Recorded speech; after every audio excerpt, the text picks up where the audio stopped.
And we've seen these two guys up front on the restarts every time. It's Christopher Bell and Noah Gragson. That's Bell on the inside, Gragson the leader on the outside. Good restart by Bell on the inside.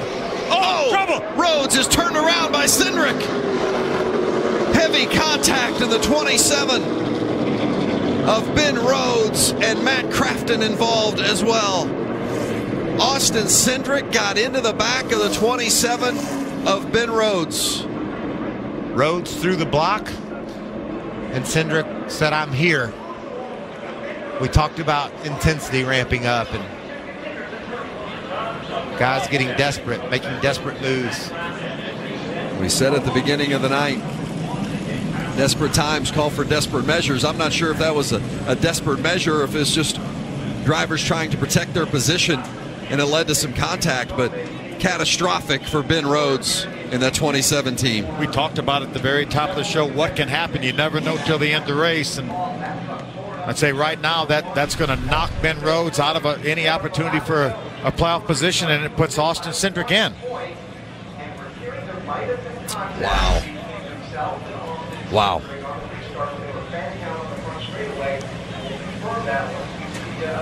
Veteran Matt Crafton talking to Rhodes.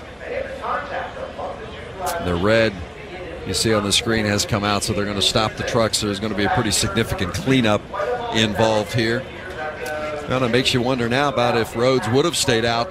Well, have been in that. We wouldn't have been in that position to begin with. Hindsight's 20/20. Exactly. But let's watch the replays and see what happened. Watch the 19 and the 27. The 19 of Cindric goes low, and Cindric. Rhodes came down a little bit to try to protect his position. Cindric got in the back end of him. Yeah, I think it was definitely a situation where Ben came down a little bit there to try to block the advance of the 19. He had a great run and hard contact there with Matt Crafton. I mean, that's on the restart. I mean, Rhodes' truck came all the way off the ground so hard. That just tells you how intense the speed is here at Phoenix. Those trucks just torn all to pieces. There's the block, there's the dive, and then the block. Look at that truck up in the air. And it's not over yet. Really fortunate that Austin Cindric got by. Unfortunately, Matt Crafton not nearly as fortunate. A couple of trucks behind this mess was the 13 of Cody Coughlin. Let's see what he saw. Yeah, that was definitely a situation where Austin Cindric did not just go up there and move that 27 truck out of the way. He just nailed the start, Phil. Yeah. The restart was perfect. Look at the momentum he has there. Never touched him right there, but now you see Ben fading to the left side there to try to stop that advance by the 19. He just, Cindric just had a perfect restart. Was past the start-finish line, dove to the bottom of the racetrack. Rhodes reacted to the 19 truck diving to the bottom and drove lower, and the two trucks made contact. And that is the end of Ben Rhodes' championship hopes, and his crew chief Eddie Triconis cannot hide the disappointment. The 27 team was in position leading up to that restart to advance to Miami, and here's the radio from Austin Cindric. Was there any block? That's his fault. I can't believe he did that. Why would he block it? Why would he block that? The crew chief on the 27 is Eddie Triconis. He's with Caitlin. Hey, just stepping down off the pit box. Eddie, you've had a chance to watch the replay. What's your take on what happened there? Well, we were better than them all night. We gave them the chance that, they were behind our bumper, and they took the cheap shot. If they want to go race to Homestead like that, I mean, they're not going to make it lap one. This is the way they want to race. I mean, we raced them clean, and we were better than them. We were better than them all year long. We deserve to be at Homestead. It sucks that, obviously they're going to go. I believe NASCAR should park them. They should penalize them because they're going to hurt someone one of these days with these races. He did it to Cascarala in Montreal to try to get a win. He don't know how to race, and it's unfortunately that it comes to these situations. We were better than them, and we were better than them all year long. We're a better team. Do you have any second thoughts about pitting? Maybe just thinking back on maybe staying out. Well, obviously, yeah. Obviously, we're going to have that conversation, on Monday that if we would stay out, we would never have it on their bumper. But we got to do what we got to do, he said he wanted to be on the same tires as the 19 in case he comes to a late restart, and we did, and we were going to clear the traffic, and we were going to drive away from them. We were way faster than them all night long, so it's a cheap shot from them. You know, they want to go like that. That's fine, you know. Obviously, they're not going to go out clean in Homestead. Thank you, Eddie. Well, certainly frustrating comments from Eddie Traconis.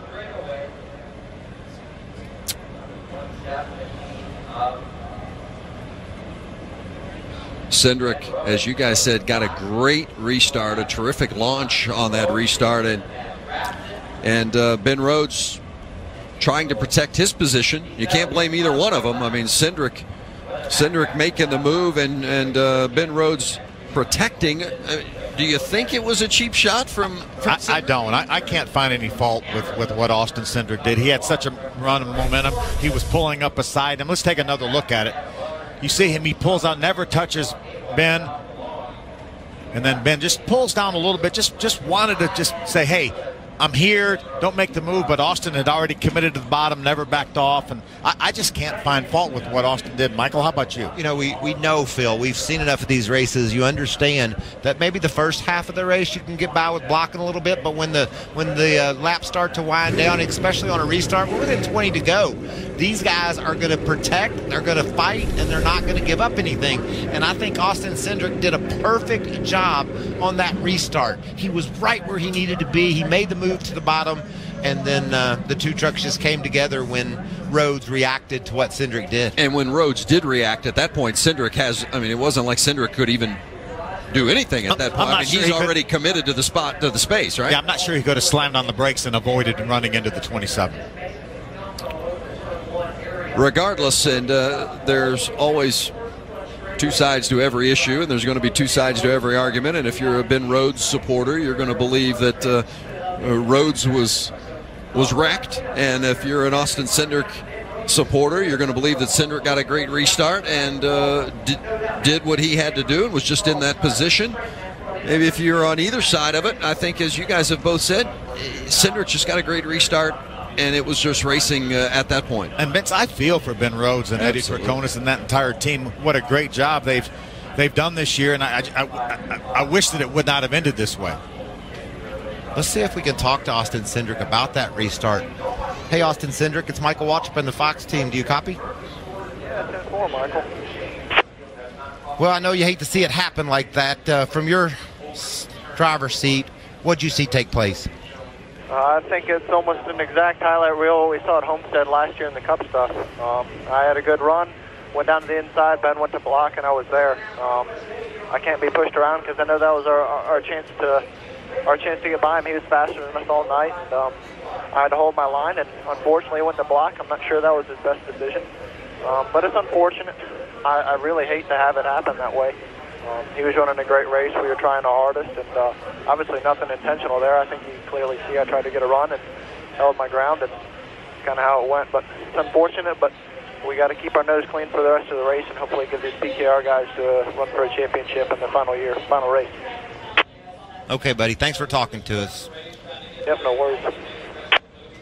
Well, and Austin Cindric mentioning what happened in the Monster Energy Cup Series finale last year at Homestead between the 22 of Joey Logano and the 19 of Carl Edwards. Just, I think it's amazing to me that kid recollects that quickly, and he's right. It's just, you remember how those cars just dove down on the bottom of the racetrack going into one at Homestead, and some of them didn't make it. And here's what happened. Logano was to the bottom of Carl. Carl blocked, and Joey said, I can't let you do that to me. Yeah, Carl racing for a championship right there, and hard contact. And unfortunately, that's the last time we've seen Carl Edwards in a race car was right there at Homestead last year. Boy, that was a big hit. And then tonight, this was the scene here in the Camping World Truck Series. Michael, I'm like you. I can't get over how hard and how much contact and much damage these trucks have. They barely got out of second gear on that restart. Well, Matt Crafton was involved in that incident as well. He's with Hermie. Yeah, Vince, the good news is the 88 has clinched his spot at Homestead. You just saw the replay of what happened on the restart. They collected you. Your thoughts? Just wrong place, wrong time. I told Ben, 19 better not finish Homestead. It's Matt Crafton, short and to the point. Well, they'll have a chance to look over the videotape and understand exactly how that went down, and maybe they won't have a different look at it, Phil. Maybe they'll decide that they don't like what happened there and they didn't think that was good, clean racing. But from where I sit, it just looks like the 19 nailed the restart, put himself in a position to grab a spot. Ben Rhodes, you have two choices. When someone blocks you, you can either let them block you or you can hit them because they're blocking. And this late in the race, you're probably not going to get many breaks. But just you got to give it up for Cindric nailing that restart. He put himself in a position to get aggressive, and then was able to slip by the crashing truck of Ben Rhodes. It's such a tough call too, because whether or not whether or not Cindric, who made that move at that point, can he do anything to even avoid the contact if he wanted to? I'm not sure he could. I'm not sure that he could have backed his way out of there without making contact with a 27 of Ben Rhodes. I mean, I don't blame Cindric for going for it, and I can't blame Rhodes for trying to protect his spot. I mean, to me, I don't know how you assess blame really to either one of those guys. Well, unfortunate that it happened, though, because I think it would have been exciting to watch them race for that final spot all the way to the very end.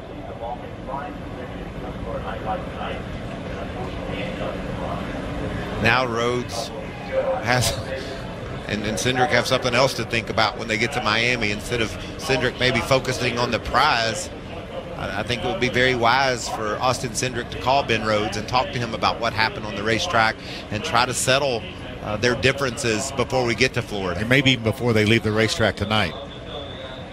Ben Rhodes might be a little hard to find tonight. I was going to say, is that a conversation Rhodes wants to have tonight for sure, or at all? I don't think he does tonight, but I think that reaching out, not by text either, give a guy a call and tell him what you were thinking when you made that move, and let Ben have his say. Respectfully disagree if that's what it comes down to, but certainly reach out and let Rhodes know that in no way did Austin Cindric just intend to go down in turn one and wreck Ben Rhodes.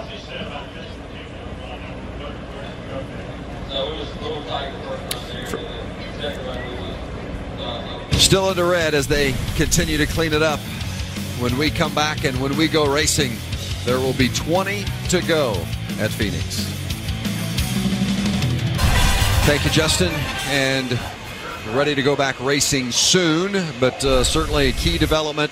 The 19 of Austin Cindric and the 27 of Ben Rhodes, two drivers battling for that fourth and final championship spot at Homestead next week, and they get tangled on a restart. And the 27 of Ben Rhodes has his championship hopes dashed. He's with Hermie. Just cleared in the infield care center. Good to see you're okay. You've seen the wreck. Your thoughts? Yeah, there's definitely a time and place to go 3 wide, I think, but there was still a lot of racing to do. I could have done the same move to the guy in front of me, but chose not to do it because it wasn't the time. He put me in a bad place, and trying to do everything I could to keep the spot, but once he fell into turn one, we were all going to wreck. So, I'm not sure that was the right move on his part. I did everything I could to just make sure we were having a good day. We were in front of them all day long. We were going to be into the Final Four. And I don't know. It looked like a desperation move to me because there's so much racing left to do. I guess if I was in his position, I can't blame him, but it's definitely not the move I would have liked to see this early in the race. There's so much to go on. The line in front of me started checking up. I could have done the same thing, but you have to be smart on the restarts, especially when you have, 70 laps to go still? Your crew chief said he thinks they should park the 19 and certainly doesn't see him finishing the race at Homestead. Your thoughts? Well, he didn't have the position on me at all. His nose was barely in there. He didn't back up. He would have never made the corner. So, just driving over his head, I guess. I don't know. We're just going to go forward from here to Homestead and finish out the season strong. I guess we'll still have 5th place to cheer about. Unfortunate for my teammate. He was having a really good run today. It's sad that we tore up 2 good trucks for Duke Thorson and Thorsport Racing. There's a lot of hard workers at Thorsport Racing that put these trucks together, and it's just sad to see that stuff happen. Vince? All right, Mike, Phil, I you think about what Ben has to say here. I understand his frustration. I mean, that's just so tough to be in a position. Before that caution fell, he had 7 or 8 spots on Cindric. Looked like he was just going to cruise home, and then put in that position where he felt like he had to block going down into turn 1. I just feel like it was 50-50. A great start by Cindric put Rhodes in a position where he had to come down, and they made contact. I don't really see how you can blame either of them. If Rhodes wouldn't have come down, if he'd have just kept his line, Cindric obviously would have gotten the inside of him. But could Cindric have made turn 1? Would Rhodes have just been okay if he would have just stayed true to his line? Well, that's possible, but you never know what might happen between here and that time they got down to turn number 1. Yeah, Austin Cindric would be way down to the inside, but Ben Rhodes was going to have a bad angle into the corner as well. And I'm like Michael. I think it's a 50-50. It's a give and take. I think Austin got such a great restart there. He had momentum. Again, we've talked about it before. I'm not sure he could even stop as Ben Rhodes faded to the